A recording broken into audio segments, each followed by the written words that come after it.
நானும் நம்ம ஜாதிகார பையன் பண்ணவன பார்த்தா கேட்க மாட்டேன்ல. நான் பெரிய கிட்ட பேசிட்டு வரேன். நாய் ஓட்ட போலாம், கை கால கட்டி போடலாம்.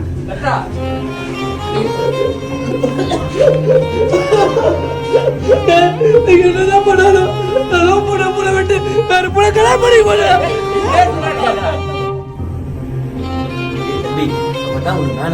குடும்பம் தான் முக்கியம் போயிட்டாங்க. அண்ணா அது எனக்கு தெரியும்ண்ணா. அந்த பொண்ணு சம மேட்ரு இல்ல, அதான் தம்பி விட மாட்டான் சொல்றான். லவ் என்ன கிடையாது.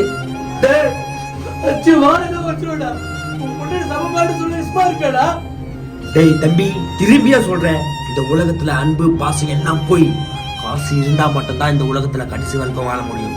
அது ஏன்டா உனக்கு புரியல? நீ சொல்றது எனக்கு எதுவுமே புரிய வேணாம். எனக்கு என் அன்பு தான் முக்கியம். எங்க அப்பா சொல்றேன், எங்க ஜாதிக்கார பொண்ணு கல்யாணம் பண்ணா என்னை நம்பி வர பொண்ணு ஏமாந்து தான் போகும் சொல்றதுக்காக